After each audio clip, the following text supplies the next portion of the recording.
Hey guys, and welcome to another recent gaming video, and just a couple of, well, the videos will be up pretty close to the same time, but about a week after completing the first episode of Life is Strange: Chrysalis, I finished off episode 2 called Out of Time, today being Saturday, so that was, well, it was last night, actually. I got in on this game late, and luckily for me, that meant I get to play episodes 1 and 2 within a few days of one another. Now, unfortunately, I'm going to have to wait, a month and a half to 2 months for the next one to come out. And it'll be sometime later this year before it wraps up, because these episodic games, that's how they work. Every month and a half to 2 months, usually, it comes along. But anyway, my first impressions of the second episode were that I'm really enjoying this game quite a lot. They've really managed to carve their way into the niche that, Telltale Games sort of burst onto the scene with a modern day kind of almost point and click style explorative adventure games with their Walking Dead and Wolf Among Us and Game of Thrones and all those other ones.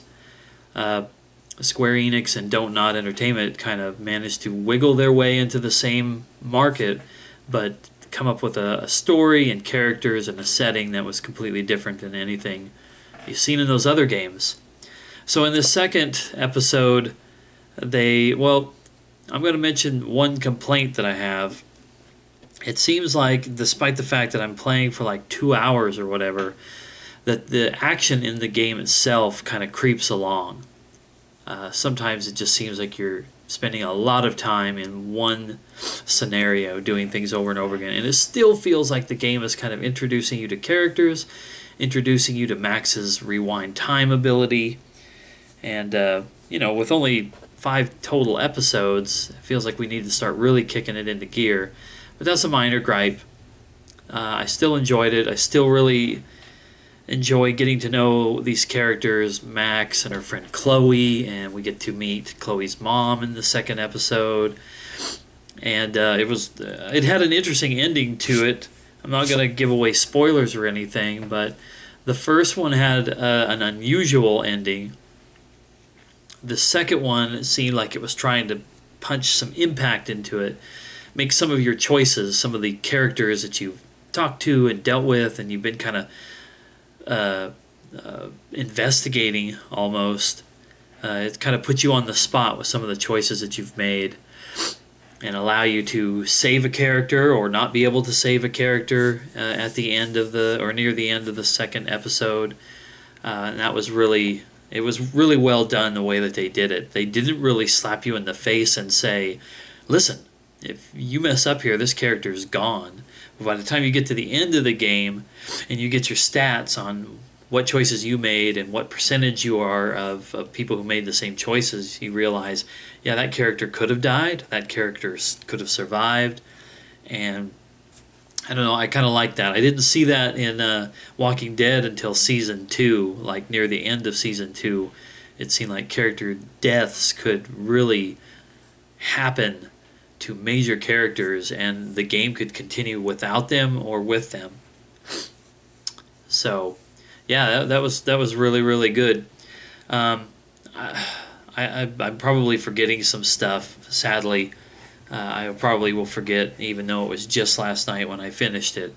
But my main impressions were that this game is really good, definitely worth the money I paid for it, definitely worth, sticking with it for the rest of this year, as the episodes will probably be coming out in like May and July and September or something like that. It's really, really good stuff. If you like Walking Dead or Wolf Among Us and those kind of games where it's not as much action, you don't move around as much, you are controlling characters, but you're spending a lot of time in dialogue, spending a lot of time investigating and scoping out things. I think there's a lot more stuff to interact with in this than in any of the Walking Deads or Wolf Among Us. Like, you have the ability to look at posters on the wall and your character makes comments about them, inner monologues all the time. It's really cool. Now, in the first a video I did about the first episode, I mentioned how I'm curious just where they're going to go with why Max has this ability. And it seemed like they kind of tiptoed a little bit into that area. Basically, Max has to convince her friend Chloe that she can do this.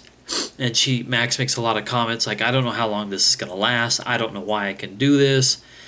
And we also see her pushing her powers to a limit where she's kind of exhausted this ability. And it also causes her to black out, causes her to get nosebleeds. It has some physical effects on her. So that I'm sure that's definitely going to apply to the future episodes. But anyway, I like I said, I'm really enjoying it. And I'm not the biggest fan of episodic games, but when they're good, man, they pull me in. I'm picking up all of the Telltale games as far as Wolf Among Us and Walking Dead are concerned. It's on my list of things to buy are all the physical copies of those games. But that's what I prefer. I prefer to have it on disc. I like the fact that right now I can sit down with Season 1 of Walking Dead and I can play it all the way through as one game, not waiting 2 months in between each episode. That's what's a killer, is waiting. They do it episodically, but no TV show makes you wait 2 months for one more episode. They'll give you an episode every week for a season.